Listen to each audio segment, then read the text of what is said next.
In this house, I can take whatever I want. You have too much money to care anyway. Mila smiled when she said it. She didn't look guilty. She didn't look ashamed. She just looked at me like I was the crazy one for asking where my life savings went.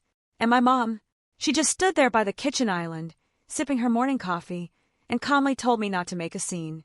That was the exact moment I realized my family wasn't just toxic.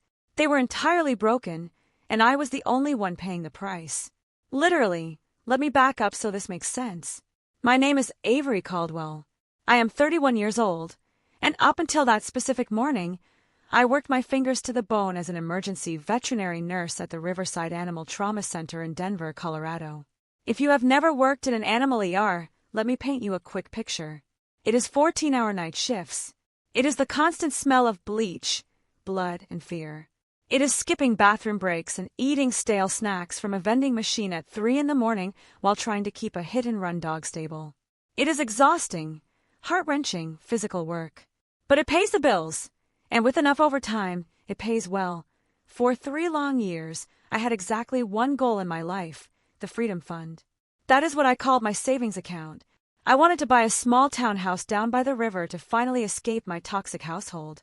Living at home in my 30s was never the dream, but rent in Denver was skyrocketing, and staying in my childhood bedroom was the fastest way to save up a down payment. I sacrificed absolutely everything for that fund. I did not take vacations. I did not buy new clothes. I drove a 10-year-old car that rattled when it hit 60 on the highway. Every spare dollar I made went straight into that account.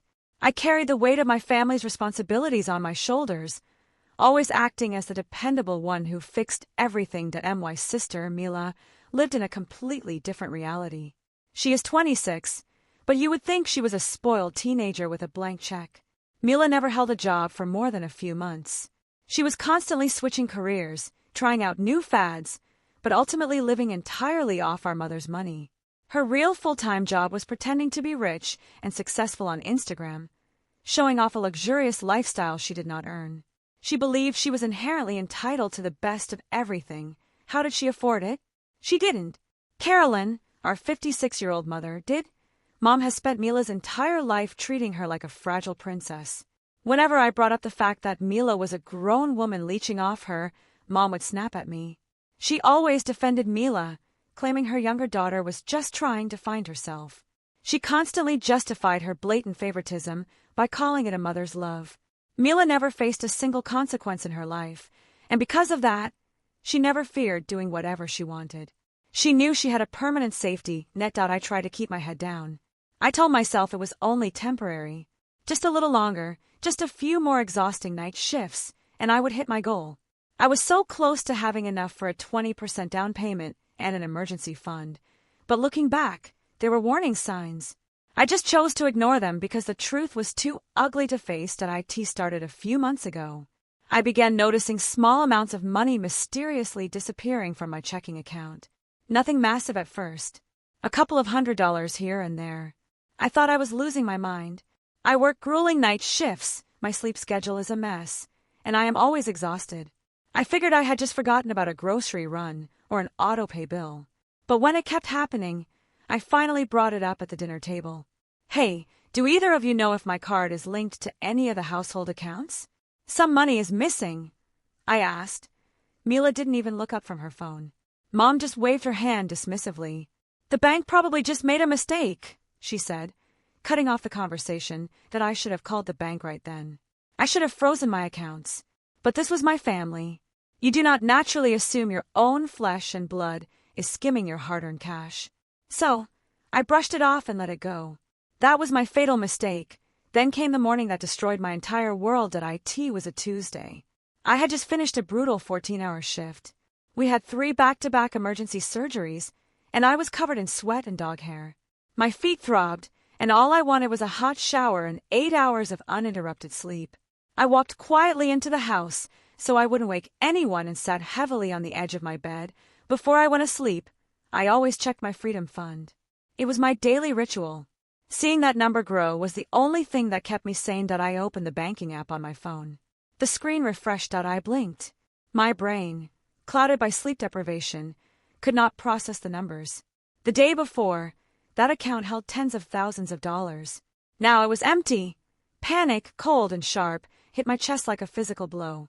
I couldn't breathe. My hands started shaking violently as I clicked into the transaction history. I expected to see a massive system error. Instead, I saw a list of transfers. There were 12 transactions in total, meticulously spread out over the last 10 days. Exactly $41,850 was gone. Someone had drained my entire life savings, bleeding me dry while I was at work saving dying animals. 3 years of my life. 3 years of no vacations, no dinners out, no life. Completely erased, and I didn't scream. The shock was too absolute. I just stood up, my work boots feeling like lead, and walked straight into the kitchen. The sun was fully up now. Mom was making her morning coffee. Mila was sitting at the kitchen island, scrolling through her phone, looking perfectly normal. "Mila," I said. My voice was eerily calm, but it rasped in my throat. "Where is my money?" Mila finally looked up. She didn't flinch. She just gave me an annoyed shrug. "You have too much money to care anyway," she said. Her voice completely flat that I stared at her, waiting for the punchline. "My entire life savings is gone. Over $41,000. Where is it?" Mom turned around, frowning. "Don't make a scene, Avery. This is still a family home," she warned, clearly more bothered by my tone than the fact that I had just been robbed. I looked back at Mila. I expected her to deny it. I expected her to play dumb. Instead, she let out a long sigh, set her phone down, and smiled. "In this house, I can take whatever I want," she said proudly. The kitchen went dead silent. Only the coffee maker dripped in the background. I looked at my mother, waiting for her to explode, waiting for her to scream at Mila for stealing tens of thousands of dollars from her own sister. But Mom didn't object. She didn't say a word to Mila. She just picked up her mug, took a sip, and looked at me with total indifference. That was the moment I shattered completely. My own mother knew. They had sat in this kitchen, drinking coffee, while my future was quietly stolen away. All those nights I came home exhausted, they were watching me do it, knowing full well what they were doing behind my back. I stood in that kitchen for what felt like hours after my mother and sister casually dismissed the theft of my entire life savings. My feet were practically glued to the linoleum floor. I felt completely hollowed out, like someone had reached into my chest and scooped out my lungs. I couldn't breathe, let alone speak. Mom just kept drinking her coffee, looking out the kitchen window as if I wasn't standing there with my whole world collapsing. Mila didn't even bother to look up from her screen again. I turned around and walked back to my room. I didn't shout. I didn't break anything. I just sat on the edge of my bed and stared at the wall. My mind was racing, trying to figure out how this could possibly be real. I had worked 14-hour night shifts at the Animal Trauma Center for 3 years, pushing my body to its absolute limit. I had skipped meals, avoided going out, and worn the same cheap scrubs until they literally fell apart at the seams just to save that money. And Mila had just wiped out $41,850 in 10 days that I stayed in my room the entire day. I called my manager at the veterinary clinic and told her I couldn't come in for my next shift. It was the first time I had ever called out sick in 3 years. I just sat there, paralyzed, watching the sun move across my bedroom floor. As evening approached, I started hearing noise downstairs. Car doors slamming in the driveway, loud voices in the hallway, bass thumping from the living room sound system. I had been so completely consumed by my own disaster that I had forgotten what day it was. It was Mila's 26th birthday. Our house was rapidly filling up with her friends that I could hear the clinking of glasses and the obnoxious, high-pitched laughter echoing up the stairs. The absolute audacity of it made my blood run cold. She had stolen every penny I had to my name, and now she was throwing a massive party in the house we shared, acting like she was the queen of the world. I couldn't take it anymore. Something inside me simply snapped. I marched downstairs, still wearing the wrinkled clothes I had thrown on earlier. The living room was packed with people I barely recognized. There were balloons, expensive catered food on the dining table, and bottles of imported champagne chilling in ice buckets. Mila was standing in the center of the room, wearing a stunning, clearly brand new designer dress, holding court with a group of her friends. They were all complimenting her outfit. I realized with a sickening jolt that my emergency veterinary shifts had paid for that exact dress. That I walked straight up to the sound system and yanked the power cord out of the wall. The music cut out instantly. The sudden silence was deafening. 30 pairs of eyes turned to stare at me. Mila dropped her champagne glass slightly, her annoyed expression returning. "What is your problem, Avery?" Mila groaned, rolling her eyes. "My problem," I said, my voice shaking with a rage I had never felt before. I didn't care who was listening. I didn't care about making a scene anymore. I publicly exposed the whole thing right then and there. "My problem is that you stole my money. You drained my entire life savings. Over $41,000, Mila. You are a thief." Gasps rippled through the room. Mila's friends looked wildly uncomfortable, shifting on their feet and staring at the floor. But Mila just laughed directly in front of everyone, finding the whole situation genuinely amusing. Before she could say anything, my mother came pushing through the crowd. Her face was bright red with anger. Not at Mila, of course. At me. "Avery Caldwell, stop this right now," Mom yelled, grabbing my arm and trying to pull me toward the hallway. "You are ruining your sister's birthday." I yanked my arm out of her grip. "She ruined my life. She stole everything I worked for, and you are defending her. It is a family matter, and you are embarrassing us in front of guests," Mom hissed, completely ignoring the fact that a massive felony had just been committed under her roof. "Go upstairs. Now." I looked at my mother. I looked at my sister, who was still smirking, completely unfazed, sipping her champagne. In that horrible, crystal-clear moment, I realized I had no family. I was just a walking ATM to them, a convenient roommate who paid the bills and absorbed their toxicity. "I'm not going upstairs," I said quietly. "I'm leaving." I turned my back on the party and walked up to my room. I didn't look back. I pulled a large suitcase from my closet and grabbed some heavy-duty trash bags from the hallway closet. I didn't pack everything. I just packed what I needed: my scrubs, my work shoes, my important documents, and enough clothes to get by. I swept my toiletries into a bag. I moved with a mechanical, cold efficiency, packing my belongings in total silence. Within 20 minutes, I was dragging my suitcase down the stairs. The music had been turned back on, but it was quieter now. People avoided eye contact with me as I walked toward the front door. As I reached for the doorknob, I heard Mila's voice behind me. She was standing at the edge of the hallway, arms crossed. "You'll be back," she shouted over the music, a smug, arrogant grin on her face. "You always come back." I opened the door, walked out into the cool night air, and shut it firmly behind me. I threw my bags into the trunk of my beat-up car, got into the driver's seat, and locked the doors. I gripped the steering wheel until my knuckles turned white. I had absolutely nowhere to go, no money to my name, and I was running on zero sleep. There was only one person in the world I could call. That I pulled out my phone and dialed Noah. Noah Grant was 32 years old, and we had been best friends since our college days. He worked as an X-ray technician at a local hospital. Noah was the exact opposite of my family. He was grounded, logical, and fiercely loyal. He was the only person in my life who consistently stood by my side. That he answered on the second ring. "Avery, are you okay? You never call this late." "I need a place to stay," I choked out, the tears finally starting to fall. "Mila took everything. My whole account is gone. I'm texting you my address. Come over right now," Noah said instantly. No hesitation, no questions asked. I drove across town to Noah's apartment complex. When I got there, he was already waiting in the parking lot to help me carry my bags up. We went up to his small, neat apartment. He sat me down on his couch, handed me a glass of water, and just let me cry. I cried for my lost savings. I cried for the townhouse by the river I wouldn't be able to buy. I cried for the mother who chose a thief over me. After I finally calmed down, Noah sat across from me.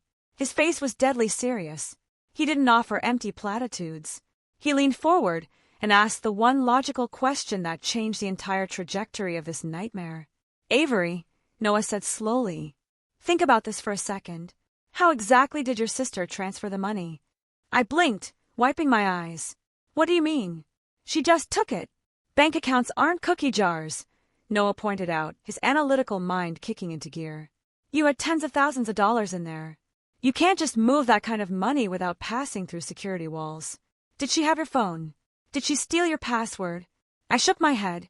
I always had my phone on me, and I never wrote my password down anywhere obvious. "We need to find out how she got in," he said firmly. "First thing tomorrow, you are calling the fraud department." The next morning, I sat at Noah's kitchen table with my phone on speaker. It took 2 hours of waiting on hold, being transferred between departments, and verifying my identity multiple times.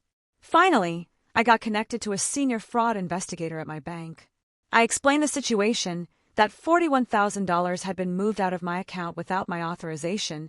The investigator put me on hold for another agonizing 10 minutes to review the logs. When he came back, his tone was professional but grim. "Ma'am, I am looking at the access logs for the past 2 weeks," the bank investigator said. "The transfers were not initiated by a hack. They were accessed using a device that has a long history of logging into your account. The IP address matches your home network." My stomach dropped. But how did they bypass my password? The user clicked the forgot password option, the investigator explained. They successfully bypassed the two-factor authentication by answering all of your personal family security questions. I closed my eyes. Of course. What was the name of the street you grew up on? What is your mother's middle name? What city did your parents meet in? Mila knew all the answers because they were her answers, too. It was a terrifyingly simple vulnerability I had never even considered. But what about the email confirmation? I asked, desperation creeping into my voice. Whenever a password is changed, it sends an alert to my email. I never got an alert. I could hear the investigator typing on his keyboard. That is because a secondary email address was added to your profile approximately 3 weeks ago, he said. All security alerts were routed to that secondary address, and then the primary email was temporarily suppressed. What was the secondary email address? I asked, my voice barely a whisper. The investigator read it out loud. It was Mila's personal email address that I sat back in Noah's kitchen chair, completely numb. This wasn't a crime of opportunity. Mila hadn't just stumbled upon an open laptop and decided to take a few bucks. This was a calculated, premeditated hack. She had spent weeks setting up the backdoor to my account, ensuring I wouldn't get the warning emails, and then she systematically drained my life savings while I was at the hospital saving animals. Noah looked at me, his jaw clenched. "She planned the whole thing," he said quietly. The reality of it was staggering. My own sister had methodically plotted my financial ruin. And the worst part, she didn't even try to hide the digital trail. She was so incredibly arrogant, so deeply convinced that our mother would protect her from any consequences, that she used her own email address to steal my money. That I thanked the investigator and hung up the phone. I looked across the table at Noah. The profound sadness I had felt the night before was completely gone. The tears were gone. In their place was something entirely different. It was a cold, hard, unyielding fury. Mila thought she could get away with this because she always got away with everything. She thought I would just roll over and take it, like I always did. She was wrong. Sitting at Noah's kitchen table, the reality of my sister's calculated betrayal settled over me like a suffocating blanket. We didn't stop at just figuring out how she bypassed the security. Noah insisted we dig deeper and find out exactly where my $41,000 went. I logged back into my banking portal, my hands shaking as I clicked on the cleared transactions and pending authorizations. The deeper we looked, the more a horrifying picture began to emerge. Mila hadn't just moved the money into a hidden savings account to sit on it. She was actively spending it, burning through 3 years of my literal blood, sweat, and tears at an alarming rate. We traced the routing numbers and merchant codes. The money was being used to fund an absolute fantasy life. I saw a massive transfer that went toward a lease for a trendy fashion studio downtown. Then, there was an enormous withdrawal that made my stomach churn. She had put down a hefty deposit on a used Mercedes. And as if that wasn't enough, thousands more had been dropped at a high-end electronics retailer to buy luxury live streaming equipment. She was using my life savings to buy props for her fake internet persona. That I stared at the screen, a sick feeling washing over me. "She's playing pretend," I whispered, the absurdity of it all hitting me. She stole my money to pretend she's a successful influencer. Noah didn't laugh. He just gently closed the laptop. "Get your coat, Avery. We are not sitting here feeling sorry for you. We are going to the police." I hesitated. Reporting your own sister to the police feels like crossing an invisible line that you can never uncross. But then I remembered my mother drinking her coffee, completely unbothered, while Mila smirked at me. I remember the 14-hour night shifts at the animal hospital, the smell of bleach, the exhaustion in my bones. I grabbed my coat. The local police precinct was cold, sterile, and smelled faintly of cheap disinfectant and stale coffee. We waited for over an hour before we were finally called back to a small, cluttered desk. Sitting behind it was Detective Marcus Hale. He was a financial crimes investigator, and he looked exactly like someone who spent his days untangling lies. He was a sharp-featured man in his late 40s, completely straightforward, cold, and entirely unbothered by my emotional distress. He didn't offer me a tissue or a sympathetic smile. He just asked for the facts, completely unaffected by the family drama aspect of my situation that I laid out the bank statements Noah and I had printed. I explained the timeline, the password bypass, the secondary email address, and the recent massive purchases. Detective Hale reviewed the documents in absolute silence for several long minutes. The only sound in the room was the ticking of a cheap wall clock. Finally, he looked up and tapped the paperwork with his pen. "Miss Caldwell, people come in here all the time trying to use us to settle petty household disputes," Detective Hale said, his voice flat and serious. "But let me be perfectly clear with you. This is a financial crime, not a family dispute." Hearing a law enforcement officer say those words out loud validated everything I had been feeling. It wasn't just a misunderstanding. It wasn't just Mila being spoiled. It was a felony. Detective Hale took down my official statement and informed me that he would be opening a formal investigation. He warned me that because the perpetrator was a family member who lived in the same house, things were going to get incredibly messy. He told me not to contact them, not to tip them off, and to let him do his job. That I walked out of the precinct feeling a strange mixture of terror and vindication. But the relief didn't last long. By the time Noah and I got back to his apartment, my phone had started blowing up. It was my mother, Carolyn. She must have realized I wasn't coming back to apologize for ruining the birthday party. When I didn't answer the first 5 calls, she started leaving voicemails. Then the text messages started pouring in. Carolyn unleashed a relentless psychological attack. I sat on Noah's couch, watching the notifications light up my screen, feeling my heart pound against my ribs. Finally, against Noah's advice, I answered the phone on the 10th ring. "Avery Caldwell, how dare you ignore me?" Carolyn shrieked through the speaker. She was crying hysterically, but it wasn't out of genuine regret. "You are destroying this family over just money."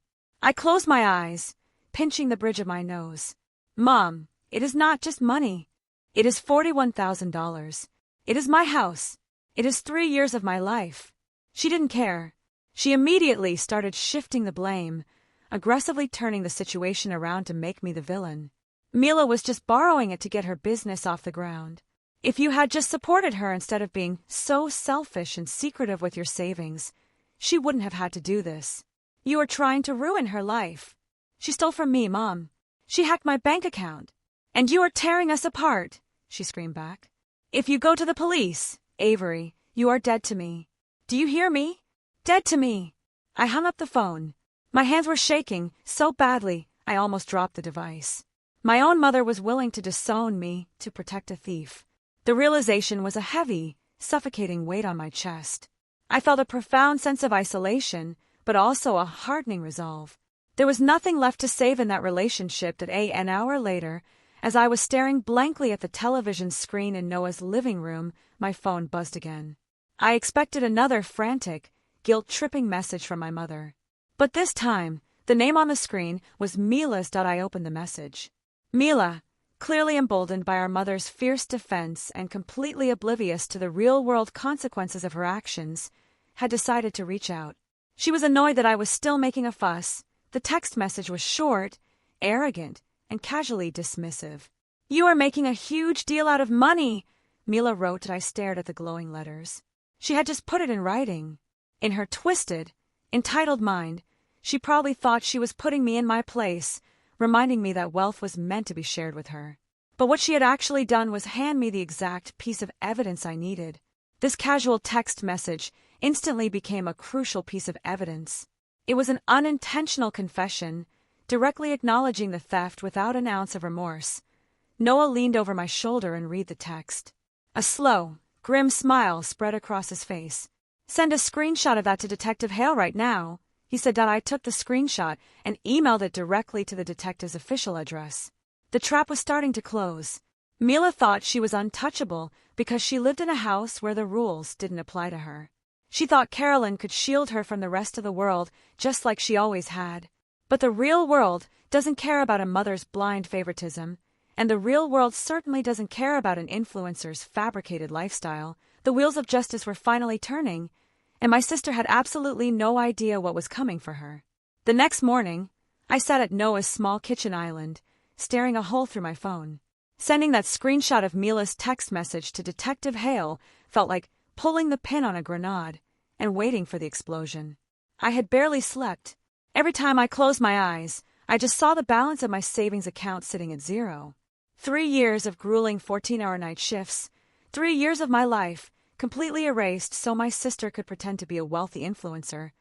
When my phone finally rang, I snatched it up before the first ring even finished. It was Detective Hale. His voice was exactly the same as it had been in the precinct, flat, professional, and entirely devoid of emotion. He told me he had received the screenshot of Mila's message. He confirmed that her casually texting me that I was making a huge deal out of the money was a fantastic piece of circumstantial evidence.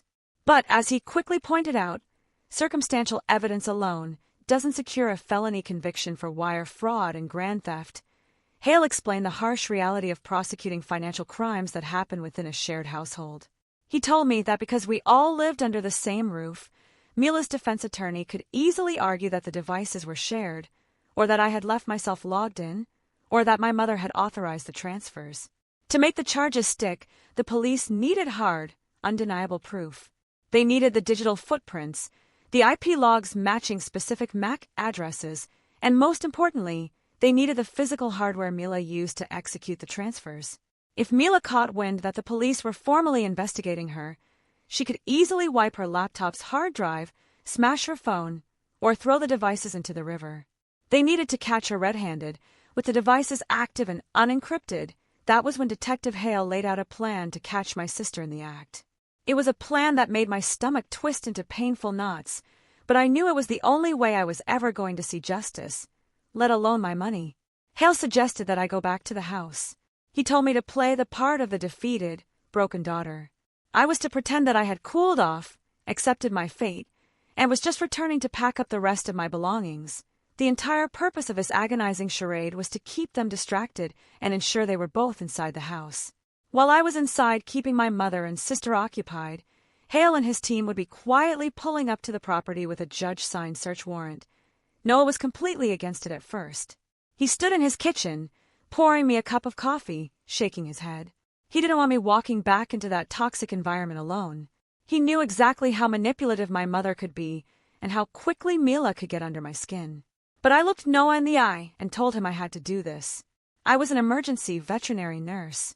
I spent my nights stabilizing traumatized animals while getting screamed at by panicked pet owners. I handled chaos for a living. I could handle 10 minutes in my childhood home if it meant putting my thief of a sister behind bars that I drove my rattling 10-year-old car back toward the neighborhood I had grown up in. My hands gripped the steering wheel so tightly my knuckles were completely white. Every street corner, every stop sign felt like a countdown. As I turned onto my street, my heart started hammering against my ribs that I pulled up to the curb outside my house, and the breath was instantly knocked out of my lungs. Parked right there in our driveway, gleaming under the bright afternoon sun, was a sleek, late-model Mercedes. It still had the temporary dealer plates on it. I sat in my car for a full minute, just staring at it. My 14-hour shifts in the animal emergency room bought that car. My skipped meals, my canceled plans, my worn-out scrubs, they all paid for that shiny piece of metal. A cold, hard wave of anger washed over me, completely erasing any lingering anxiety I had about the plan. I got out of my car, walked up the driveway, and unlocked the front door that I stepped inside, and it was as if nothing had happened at all. The house was exactly the same as I had left it on the night of the birthday party. The faint smell of expensive vanilla candles and fresh coffee hung in the air. The living room was spotless. My mother, Carolyn, was sitting in her favorite armchair by the window, peacefully flipping through a home decor magazine. Mila was lounging across the expensive designer sofa, her feet propped up on the coffee table. She was tapping rapidly on a sleek silver laptop. It was the exact laptop Hale needed. When the front door clicked shut behind me, my mother looked up from her magazine. A smug, deeply satisfied smile instantly spread across her face. She saw me standing there in my cheap jacket, holding an empty cardboard box, and she immediately assumed she had won. She thought her threats of disowning me had worked, and that I was crawling back to beg for her forgiveness. "I knew you would come to your senses, Avery," my mother said, closing her magazine and folding her hands in her lap. Her tone was dripping with condescension.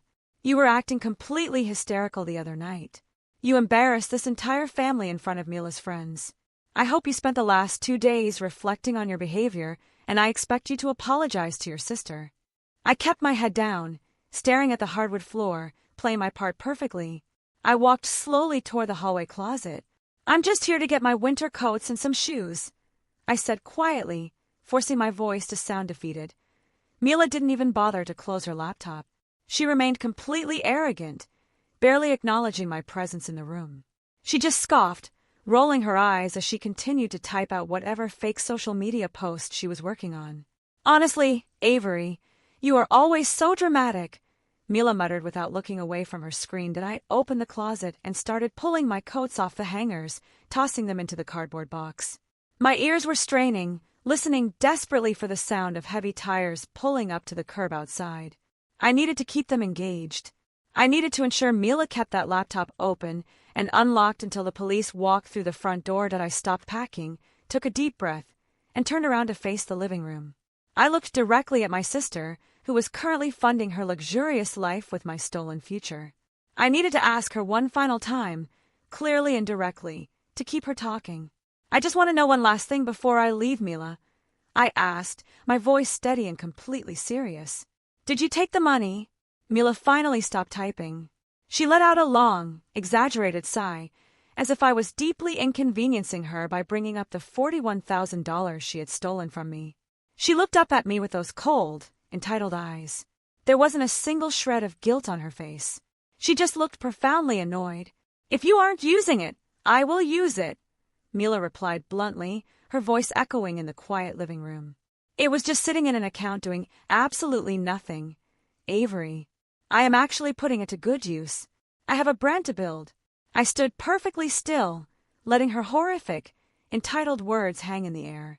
She genuinely believed that because I chose to save my money rather than spend it on frivolous luxury items, she had the right to simply take it. Before my mother could chime in to defend Mila's absurd logic, a heavy, authoritative pounding echoed violently against the thick wood of the front door. The heavy, authoritative pounding echoed violently against the thick wood of the front door, shaking the framed family photos on the hallway walls. For a split second, the entire house froze. Mila's fingers stopped hovering over her laptop keyboard, and my mother lowered her home decor magazine, her brow furrowing in deep irritation. Carolyn always hated unannounced guests. She stood up, smoothing the front of her expensive blouse, clearly preparing to scold whoever was interrupting her peaceful afternoon, but she never even made it to the foyer. Suddenly, the front door was thrown open. Uniformed police officers rushed into the living room, completely shattering the quiet, vanilla-scented illusion of our suburban home. Detective Marcus Hale walked in right behind them, his face completely unreadable, holding a folded piece of paper in his right hand. Mila jumped up from the designer's sofa, her face twisting into sheer panic as the officers fanned out across our pristine living room. Her laptop slid off her lap and onto the coffee table, the screen still glowing brightly, completely unlocked and fully logged into her various accounts. She tried to lunge forward to snap it shut, but a uniformed officer stepped directly in her path, holding up a stern hand to stop her. My mother leaped out of her armchair and immediately started screaming at the top of her lungs, demanding to know what was going on. "Excuse me, who do you think you are? You cannot just barge into my home like this. I am going to call the mayor," she shrieked, her face turning a furious shade of crimson. She was so incredibly used to commanding every room she walked into, so completely accustomed to her authority being the final word, that she genuinely thought she could just yell at a team of police officers to make them go away. Detective Hale calmly held up the paper. "Carolyn Caldwell and Mila Caldwell, I am Detective Hale with the Financial Crimes Unit, and we are executing a court-ordered search warrant for this property," he stated, his voice easily cutting through my mother's hysterical yelling. He didn't look at me once, We had agreed that I would act just as surprised as they were to maintain the element of surprise, but I didn't even have to act. Seeing the police actually standing in my living room, watching the reality of my sister's actions finally crash down on her, was overwhelmingly surreal. Detective Hale walked straight toward the coffee table and secured the sleek silver laptop that Mila had used to transfer my money. Mila let out a high-pitched gasp, her hands flying to her mouth. That laptop was her entire world. It was the command center for her fake influencer lifestyle, and now it was securely in the hands of law enforcement. "You can't take that. That is my personal property. My business is on there," Mila stammered, her voice shaking violently.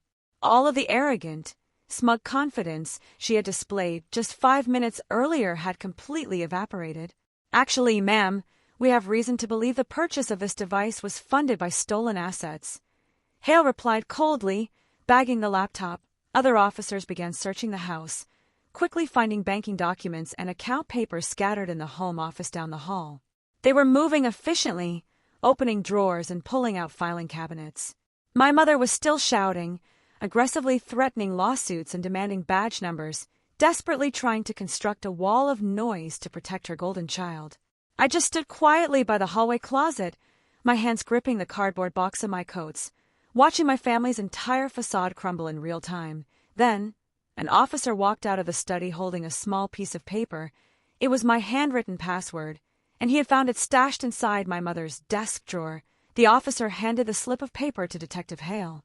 Hale looked at it, then looked at my mother. I felt the floor drop out from underneath me. My ears started ringing loudly. Up until that exact second, I had believed that Mila acted alone. I thought Mila had guessed my security questions, bypassed the system herself, and that my mother had simply covered for her after the fact because she always played favorites. But seeing that piece of paper, a scrap I had hidden deep in my own bedroom closet years ago, emerged from Carolyn's private desk drawer, changed absolutely everything. My mother hadn't just turned a blind eye. She had actively helped Mila steal my life savings. She had dug through my personal belongings, found my password, and handed it over to her favorite daughter so Mila could fund her lavish lifestyle.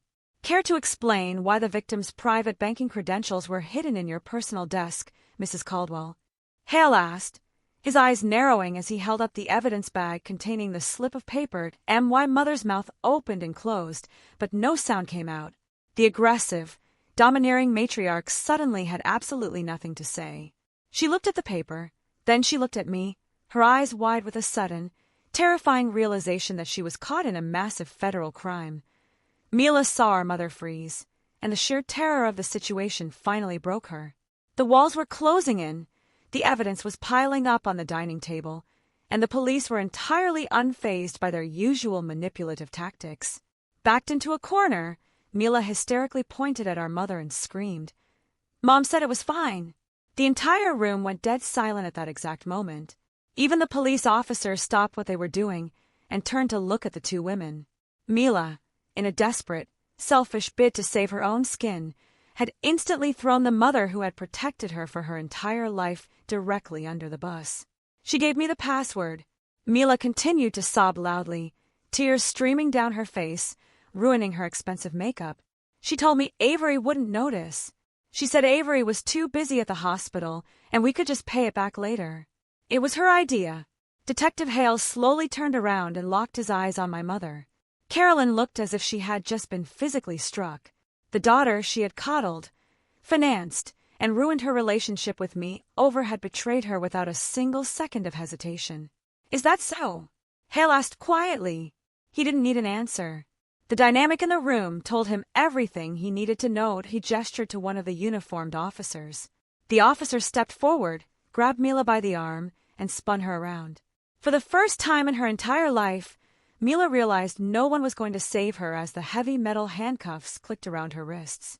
She shrieked, thrashing against the officer's grip, begging our mother to do something. But Carolyn was paralyzed. The reality of a grand theft auto and wire fraud charge had finally breached the walls of her perfect suburban delusion. They began to march Mila toward the front door. Carolyn snapped out of her shock. She didn't yell at the police this time. Instead, she turned to me. She rushed across the living room and threw herself at my feet. Carolyn fell to her knees, crying hysterically and begging me to drop the charges. "Avery, please. Please. You can't let them take her." "She is your sister," my mother wailed, grabbing the hem of my cheap jacket. "I will pay you back. I will sell my jewelry. I will remortgage the house. I will do anything. Just tell them it was a misunderstanding. You are destroying our family." I stared down at the woman who had birthed me. I looked at her tear-stained face, her desperate, grasping hands. I thought about the 3 years of night shifts. I thought about the blood on my scrubs, the exhaustion that lived permanently in my bones, and the piece of paper with my password hidden in her desk drawer that I didn't feel angry anymore. I just felt incredibly, wonderfully detached. I looked down at her and asked the only question that mattered. If I hadn't found out, would you have told the truth? My mother's desperate sobbing hitched in her throat. She looked up at me, her eyes darting back and forth as her brain frantically searched for a manipulative answer, a lie, an excuse, anything to maintain her control. But the truth was too heavy, and the evidence was too absolute, and my mother just stared at me in complete silence, unable to formulate a single lie to save herself. "That is what I thought," I whispered. I gently pulled my jacket out of her grip, picked up my cardboard box, and walked out the front door, leaving her kneeling alone on the living room floor. "You are sending your own flesh and blood to a concrete cell over pieces of paper, Avery. You are a monster." That was the shocking voicemail my Aunt Susan left me 3 days after the police raided my childhood home. It was one of dozens of messages I received from extended family members who had only heard my mother's hysterically twisted version of the truth. None of them knew about the 14-hour night shifts at the Riverside Animal Trauma Center. None of them knew about the $41,000. They just knew that Avery was the villain who called the cops on her little sister. But honestly, I didn't care anymore. Walking out of that house and leaving my mother kneeling on the floor was the most profoundly liberating moment of my entire 31 years of existence. I walked right past that gleaming, ridiculous Mercedes sitting in the driveway, the physical manifestation of my stolen life savings, got into my rattling 10-year-old car and drove away. The adrenaline that had been keeping me upright through the entire sting operation suddenly vanished the second I turned out of the neighborhood. My hands shook so violently I had to pull over into a vacant grocery store parking lot just to breathe. The image of that small, crumpled piece of paper with my password written on it, pulled directly from my mother's private desk drawer, kept flashing behind my eyes. She hadn't just looked the other way. Carolyn Caldwell, the woman who was supposed to protect me, had actively rummaged through my childhood bedroom, found my deepest financial vulnerability, and handed it to Mila on a silver platter. When I finally made it back to Noah's apartment, he was pacing the floor. The second I walked through the door, he stopped and looked at my face. I didn't have to say a word. I just dropped my cardboard box of coats on the floor and collapsed onto his sofa. "They got the laptop," I told him, my voice completely hollow. "And they got Mila." Noah let out a long breath, sitting down next to me. "And your mom, did she try to talk her way out of it?" "It was worse," I whispered, staring blankly at his coffee table. Mila screamed that it was Mom's idea. The police found my handwritten password hidden inside Mom's desk. She helped her do it, Noah. My own mother helped her drain my account, so she could pretend to be rich on the internet. Noah's a pragmatic guy. As an X-ray technician, he deals with broken bones and ugly realities all day long. But hearing that my mother had actively orchestrated the theft of my freedom fund completely disgusted him. He didn't offer empty platitudes or tell me that things would magically get better. He just got up, ordered a massive amount of takeout food, and forced me to eat. He reminded me that the hardest part was over. The truth was out, the police had the evidence, and the legal machinery was finally moving. I just had to survive the fallout. Surviving the fallout meant going back to reality. 2 nights later, I was back at the Riverside Animal Trauma Center for a grueling 14-hour night shift. The smell of bleach, the endless beeping of heart monitors, the panicked faces of pet owners, it was chaotic, but it was a chaos I understood. Keeping my hands busy stabilizing a hit-and-run golden retriever was the only thing that stopped my mind from spiraling. My coworkers noticed I was quieter than usual, but in the veterinary emergency room, everyone is running on empty, so no one asked too many questions. During my break at 3 a.m, sitting in the break room and eating a stale granola bar from the vending machine, my phone buzzed. It was an email from Detective Marcus Hale, the financial crimes investigator handling my case. Even at that hour, the man was working. The email was brief, professional, and entirely devoid of emotion, exactly like the detective himself that he informed me that Mila had been formally processed and booked into the county jail.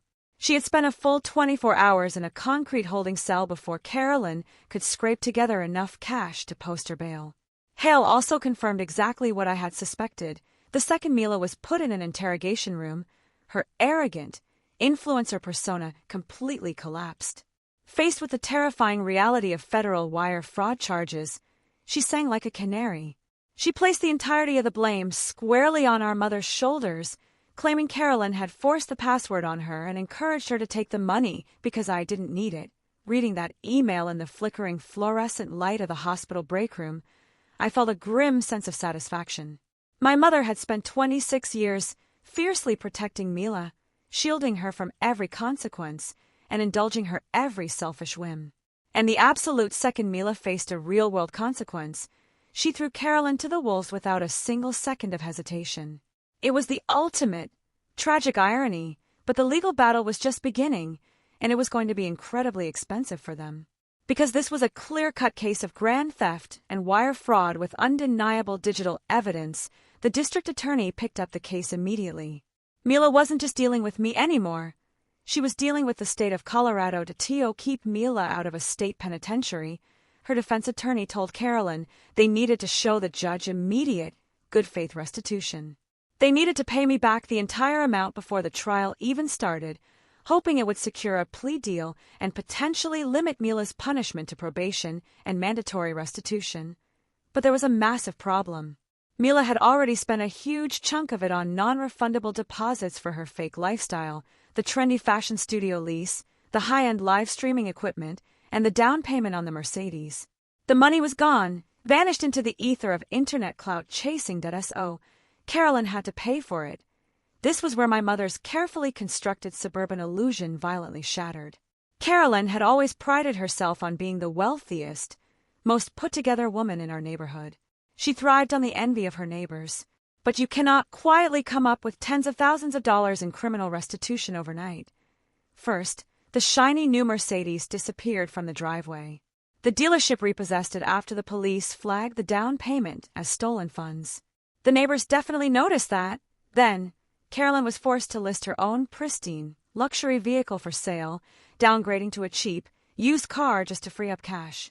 Next came the quiet, desperate phone calls to her financial advisors. In order to cover the rest of my stolen money and pay the exorbitant retainer fees for Mila's criminal defense lawyer, Carolyn had to heavily dip into her own retirement savings. The financial security she had built for her old age was being completely incinerated to keep her favorite daughter out of a jail cell. The gossip spread through our neighborhood like wildfire, completely destroying Carolyn's reputation. People talk. They saw the police cars at the house. They saw the cars being sold. They heard the screaming matches that now constantly echoed from inside the house. The perfect, untouchable Caldwell family was suddenly the star of a massive, embarrassing neighborhood scandal. Carolyn stopped going to her weekly social events. She stopped tending to her immaculate front garden. She became a prisoner in her own home, trapped with the daughter who had betrayed her to the police. Meanwhile, I kept working. I kept picking up extra shifts at the trauma center, saving the animals that came through the double doors, and saving my paychecks. Every time a flying monkey aunt or cousin texted me to call me a monster, I just blocked their number. I was completely done setting myself on fire to keep them warmed. A few weeks later, Detective Hale called me with the news I had been waiting for. The district attorney had officially offered a plea deal, and the court date was set. It was time to finally close this chapter of my life in a courtroom. The courtroom was freezing cold when I walked through the heavy wooden double doors. It had been 3 months since the police raided my childhood home, and today was the day my sister finally had to stand before a judge and answer for what she did. I sat down on the hard wooden gallery bench, right next to Noah, who had taken the morning off from his hospital job just to be there for me. He wore a simple button-down shirt and sat quietly, his presence acting as an anchor in a room specifically designed to make you feel small. Across the wide center aisle, my mother and sister were already seated, and the sight of them almost made me physically recoil. The glamorous, untouchable, arrogant facade they used to project was completely gone. Mila, who used to spend hours obsessing over her fake influencer image and designer clothes, looked incredibly small and pale in a plain, conservative pantsuit. She was staring blankly at the defense table, her hands clasped tightly together. But the real shock was seeing my mother, Carolyn. She looked like she had aged 10 years in just a few short weeks.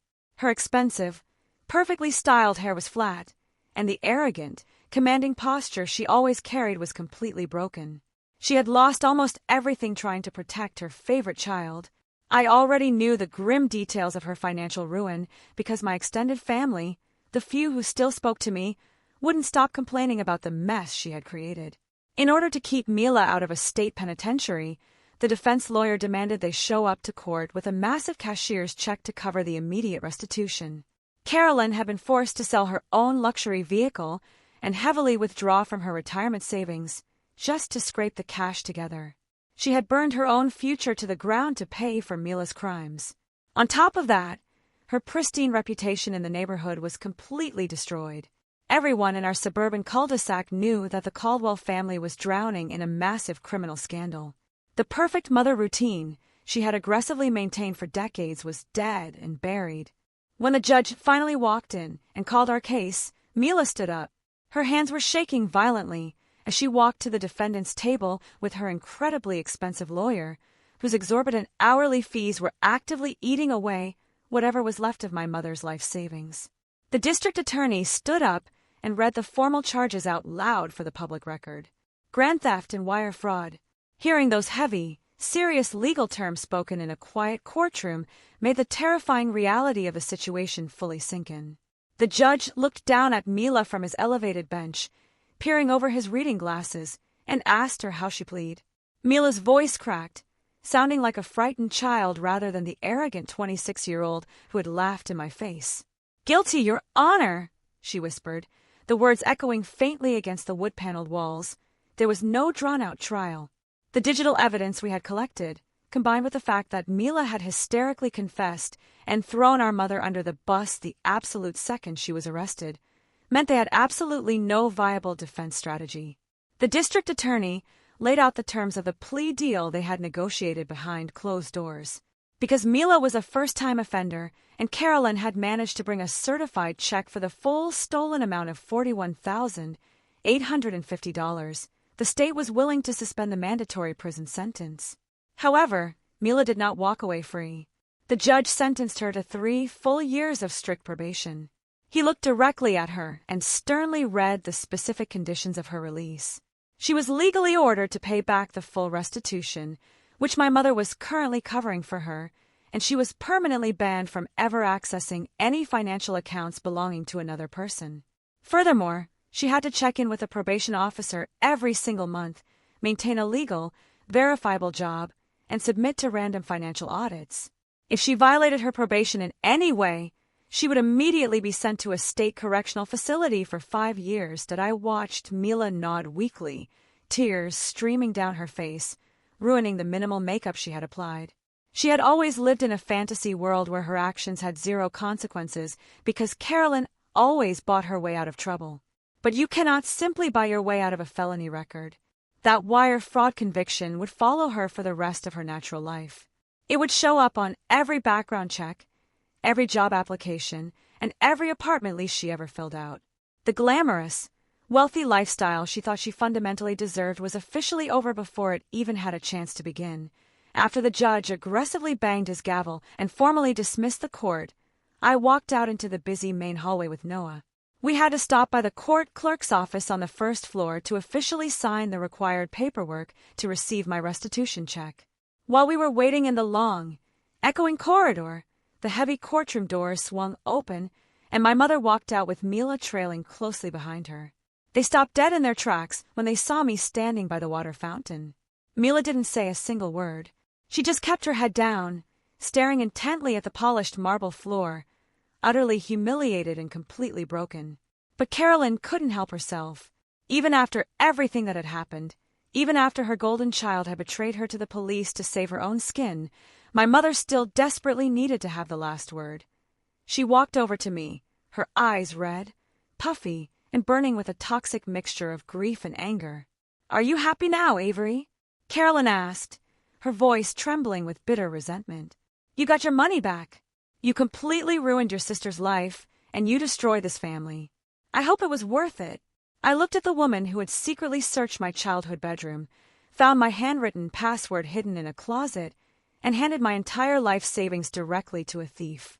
I didn't feel the need to scream at her. I didn't feel the need to justify my actions or explain the 3 years of exhausting, 14-hour night shifts I had worked at the animal hospital to earn that money. I simply looked right back at her and realized with absolute clarity that she would never, ever change. She would always be the ultimate victim in her own twisted, delusional narrative. "You ruined your own life, Mom," I said calmly, my voice steady and completely devoid of emotion. "You chose to steal from me. You chose to lie. The only thing I did was refuse to let you get away with it." Carolyn opened her mouth to argue, probably to launch into another hysterical tirade about family loyalty, but Noah stepped forward, physically placing his broad shoulders between us. He didn't even raise his voice, but his tone left absolutely no room for debate. "We're done here," Noah said firmly, staring my mother down. "Do not contact her again." My mother glared at Noah, her jaw clenched tight, then looked back at me one last time. There was no love left in her eyes, only a hollow, defeated anger. She grabbed Mila tightly by the arm and pulled her down the hallway toward the exit doors. I watched them walk away, their footsteps echoing softly, until they disappeared around the corner. That was the absolute last time I ever spoke to my mother or my sister. When the clerk finally called my name through the intercom, I walked up to the thick glass counter and signed my name on the dotted line. The clerk slid a heavy, certified white envelope across the counter. Inside was a cashier's check for exactly $41,850. My freedom fund was officially back in my hands, secured and fully restored. I walked out of the heavy courthouse doors, stepped out into the bright afternoon sunlight, and took the first deep, clear breath I had taken in months. The legal nightmare was finally over, but my new life was just beginning. Walking out of that courthouse with a certified cashier's check for $41,850 in my hand was the single most surreal experience of my entire life. I didn't go home, and I didn't go celebrate. I drove straight from the courthouse steps directly to my local bank branch. I walked up to the teller window, handed over the heavy white envelope, and watched as she typed away at her keyboard. When she handed me the updated deposit receipt, I stood off to the side of the lobby and just stared at the little printed numbers. My freedom fund was no longer sitting at a terrifying zero. The money was back. Every single hour of overtime, every missed holiday, every exhausting night shift spent covered in dog hair and iodine had been completely restored. The next few weeks were a strange period of adjustment. For 3 years, my entire existence had been defined by survival. I survived my mother's toxic favoritism, I survived my sister's insufferable arrogance, and I survived the grueling 14-hour shifts at the Riverside Animal Trauma Center just to keep my head above water. But suddenly, I wasn't just surviving anymore. The massive, suffocating weight that had been pressing down on my chest for my entire life was completely gone. My shifts at the animal hospital didn't feel like a punishment anymore. They felt like a victory lap. I was still doing the same difficult, messy work, but I was doing it on my own terms. With the money securely back in my account, I immediately restarted my search for a home. I didn't want anything massive, and I certainly didn't want anything in the manicured, appearance-obsessed suburbs where my mother lived. I wanted something completely different. I wanted peace. It took about a month of touring overpriced apartments and cramped condos before my real estate agent finally found the one. It was a small, unassuming townhouse nestled right along the banks of the Platte River. It wasn't a luxury property by any stretch of the imagination. The kitchen cabinets were a little outdated, the hardwood floors had a few noticeable scratches, and the guest bathroom desperately needed a fresh coat of paint. But the moment I stepped onto the small back patio and heard the gentle, continuous rush of the river water flowing over the rocks, I knew I was home. It was quiet, it was private, and most importantly, it was entirely mine. I put in an offer that exact same afternoon, using the recovered money from my freedom fund as the 20% down payment. Because I had excellent credit and a solid, verifiable work history at the veterinary hospital, the mortgage was approved without a single issue. Signing the closing documents felt entirely different than signing the legal paperwork at the courthouse. Every time I initialed a page, I felt like I was physically building a wall between my past and my future. Moving day was incredibly simple. I didn't have a massive family to help me pack, and I didn't have a lifetime of accumulated furniture to haul across town. I had my clothes, my scrubs, some basic kitchen supplies, and a few boxes of personal items. I rented a small moving van, and Noah showed up bright and early on a Saturday morning to help me load it. We had the entire van packed, driven to the new townhouse, and unloaded before noon. When the sun started to set, casting a warm golden glow through the large living room windows, the townhouse was completely empty. I didn't own a sofa, a dining table, or a television yet. My mattress was just resting directly on the floor in the upstairs bedroom. But I didn't care. I walked through the empty rooms, listening to the soft echo of my own footsteps. There was no one there to demand my money. There was no one there to tell me I was being dramatic. There was no one there to make me feel small. It was just me, the quiet hum of the refrigerator, and the distant sound of the Platte River outside. A loud knock on the front door pulled me out of my thoughts. I opened it to find Noah standing on the porch, holding a massive, greasy cardboard box from my favorite local pizzeria and a cheap six-pack of beer. He had a wide, genuine smile on his face. "I figured you didn't have any plates unpacked yet," Noah said, walking right in and setting the pizza box down directly on the bare hardwood floor of the living room. We sat completely cross-legged on the floor, leaning our backs against the freshly painted drywall, and ate slices of pepperoni pizza straight out of the box. We drank cheap beer and laughed about the ridiculous, chaotic journey of the last few months. We talked about his job at the hospital, my upcoming shifts at the veterinary clinic, and what color I should eventually paint the kitchen cabinets. It was such an incredibly normal, boring, everyday conversation, and it was the most beautiful thing I had ever experienced. As the evening wore on and the room grew dark, Noah eventually packed up his things and headed home, leaving me alone in my new house. I locked the deadbolt behind him, turned off the kitchen light, and sat back down on the floor for a few more minutes. For the first time in my entire 31 years of life, sitting in an empty, unfurnished room smelling faintly of cardboard and pizza, I felt completely and entirely safe. I occasionally heard updates about my mother and sister through the family grapevine, though I never actively asked for them. The reality of their situation was as bleak as you would expect. Carolyn and Mila were entirely trapped with each other in that big, quiet suburban house. My mother's pristine social reputation was completely in ruins, and her retirement accounts had been decimated to pay for Mila's mistakes. Mila, meanwhile, was forced to work a grueling, minimum-wage retail job just to satisfy the strict requirements of her court-ordered probation. Her arrogant dreams of becoming a wealthy, untouchable internet influencer were permanently dead, replaced by the harsh reality of a felony record and monthly check-ins with a probation officer. They had no one left to blame, and more importantly, they had no one left to exploit. Sitting there in my own home, I finally understood the biggest lesson of this entire nightmare. Society conditions us to believe that family is everything. We are taught to forgive, to look the other way, and to constantly set ourselves on fire just to keep our relatives warm. But I finally realized the truth. Family is not simply defined by shared genetics or a shared last name.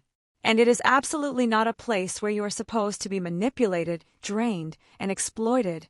Family is supposed to be your safe harbor. It is the people who stand by you when your world falls apart. It is the people who help you carry your boxes into an empty house. It is the people who sit on the bare floor with you and make sure you have something to eat. I might have lost my mother and my sister, but I didn't lose my family. I just finally figured out who my real family was. I stood up, stretched my legs, and walked upstairs to my bedroom.